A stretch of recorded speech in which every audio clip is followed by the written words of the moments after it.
Si Liz ay naging leading lady ni FPJ sa tatlong pelikula, Ang Panday, 1980, Ang Agila at ang Falcon, 1980, at Sierra Madre, 1981. Kwento ni Liz, mismong si FPJ ang humanap sa kanya para maging leading lady sa Ang Panday. Nagsisimula pa lamang daw noon si Liz sa showbiz at kakatapos palang maging isa sa mga bida sa Dolphins Angels, 1980, na kauna-unahan niyang break sa showbiz.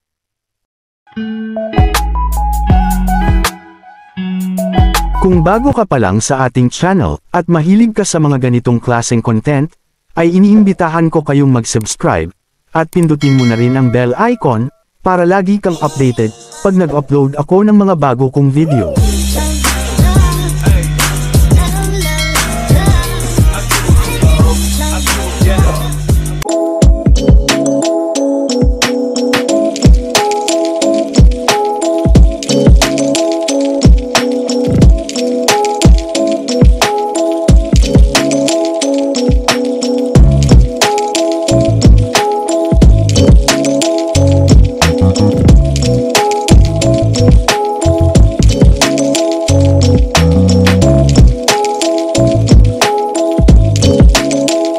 Si Elizabeth Alindogan Co., na mas kilala bilang Liz Alindogan, ay ipinanganak noong February 7, 1963 sa Sorsogon.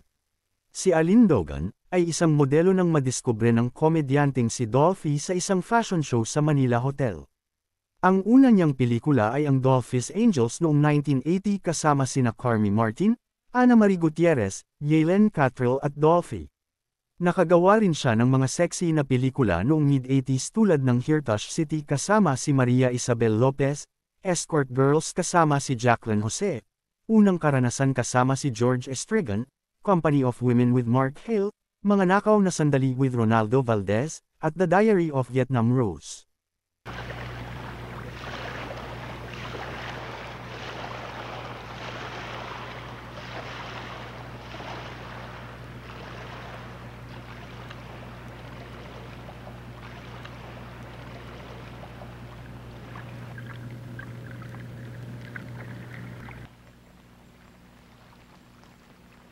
Sa interview ni Julius Babaw kay Liz Alindogan, sa kanyang YouTube channel na in-upload noong March 27, 2024. Binalikan ng dating aktres na si Liz Alindogan, ang magandang working relationship at friendship niya sa namayapang The King of Philippine Movies na si Fernando Poe Jr. Inamin din ni Liz na niligawan umano siya noon ni FPJ, subalit tinanggihan raw ito ng aktres. Kwento ni Liz, mismong si FPJ ang humanap sa kanya para maging leading lady sa Ang Panday. Nagsisimula pa lamang daw noon si Liz sa showbiz at kakatapos palang maging isa sa mga bida sa Dolphins Angels, 1980, na kauna-unahan niyang break sa showbiz. Yes. Hindi ka ba na-in love kay FPJ?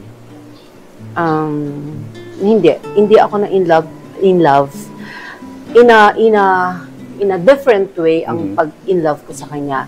Because ako yung tao na kahit bata ang kilos, alam ko na he's married. Alam ko na mahal niya si Susan Roses. At nire-respeto ko yung aspect na yun. Kahit bata pa ako, ganun ang pananaw ko na hindi ako pwedeng pumunta sa ganun relationship. Kasi mahal ako ni Susan Roses. Nakita ko kasi, nire-recommend niya ako kinukwento sa akin yun ni FPJ na, ano ba ang nakita sa'yo ni Manang Inday mo? Bakit ikaw parati ang sinusulat dito pag nag-uusap kami about movies? Isama mo dyan si Liz Alindogan. Pumasok na sa isip, sa puso ko yon na kahit na pwede siyang mahalin, kahit na matagal niya akong pinupuntahan sa bahay, nililigawan niya ako, talagang gusto niya ako. Oo.